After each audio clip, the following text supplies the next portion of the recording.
Hello?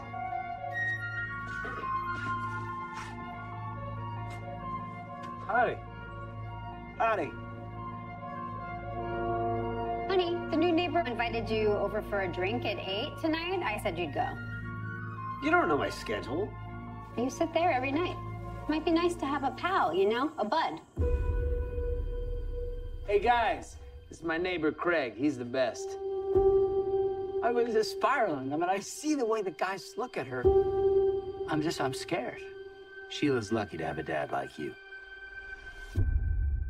Boy, you should know that I've got you on my mind, your secret admirer. I've been watching you at night. I think of you.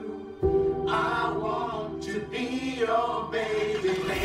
If your game is on, give me a call, boo. If your love is strong, I can see the future. It's full of pals. I'm on the edge of life, and the view is gorgeous. Look, we had a couple of really nice hangs, but I think it best that we go our separate ways. I don't wish to continue this friendship.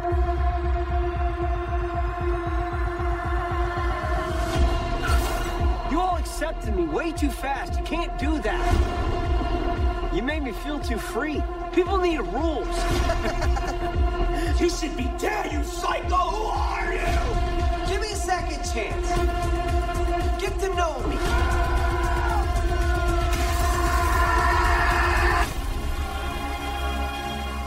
There's a new Marvel out that's supposed to be nuts. We should go see that.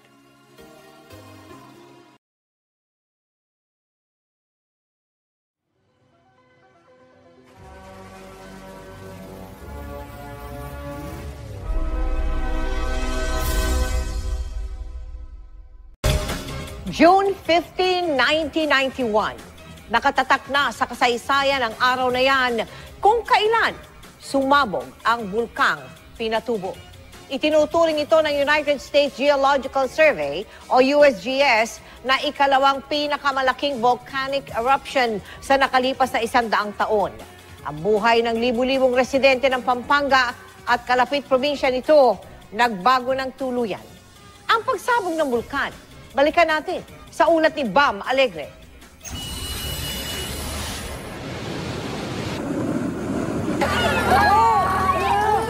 Takbo! 25 taon na mula nang sumabog ang Mount Pinatubo, ang pangalawang pinakamalakas sa pagputok ng isang bulkan noong ika-20 siglo.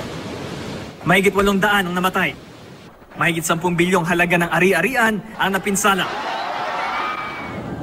Ang pagsabog na yan sinabayan pa ng paghagupit ng bagyong Diding, kaya mabilis na kumalat ang ibinugang abo at bato ng bulkan. Umuulan po ng abo, ganun din ang mga batong maliliit. Dahil sa matinding pagsabog, naapektuhan maging ang global climate. Ang ibinuga nitong abo, umabot maging sa ibang bansa. Sariwa sa isip ni Apong Jungle Serrano nang pumutok ang Pinatubo. Ang kanyang tribo sa paanan mismo ng bulkan nakatira. Nakita namin po, umuuga na yung bundok. Lalo kaming natakot nung mag-cauliflower na yung bulkan. Buhangin na yung nilalabas. Doble hirap raw ang mabuhay matapos ang pagsabog. Ang mga tribo namin nagkalat na po. Wala ka naman pipitasin na kahit anong gulay. Ang lahar na dala ng pagsabog, binago ng tuluyan ang Pampanga at Karatig probinsya. Ang mga lupang sakahan hindi na raw matatamnan sa susunod na 300 taon. At dahil sa kanyang trabaho kaugnay sa disaster rescue, na-document ni Cecil ang pinsalang dulot nito. Ang iniisip namin ay wala bang katapusan ito? Magugunaw na ba ang mundo? Isang 4x4 group ni Danny sa sumuong sa mga lugar na iniiwasan ng marami. Ang dati nilang hobby bago pumunta ang Pinatubo, naging instrumento sa pagtulong. Kasama na kami doon na nagre-rescue. Tuwing papasok yung lahar, tapos may maiiwan sa sakyan, yun, hinihila namin. Yung mga tao, sinasakay namin. Sa mga bayan na unti-unting natabunan ng lahar, nalubog ang matatayog na simbahan. Itong istruktura sa ating likuran ay dating simbahan, pero ito ay nabaon ng lahar at ngayon nakalibing pa rin sa ilalim ng lupa ang altar, maging ang ilang mga upuan. Pero muli ito napakinabangan ng mga taga Bacolor. Sa ngayon, isa na itong sanktuaryo. At dito na rin inilagay ang Shrine of Our Lady of Lourdes. 25 taon makalipas, ramdam pa rin ang epekto ng Mount Pinatubo eruption. Pero para sa mga nakaligtas dito, tuloy ang ikot ng buhay. At ang trahedya, pwedeng pagkunan ng pag-asa. Noong una, mahirap dahil di ba parang disaster sa Bacolor. Kaya lang, bandang huli, naging ano din siya sa amin, blessing.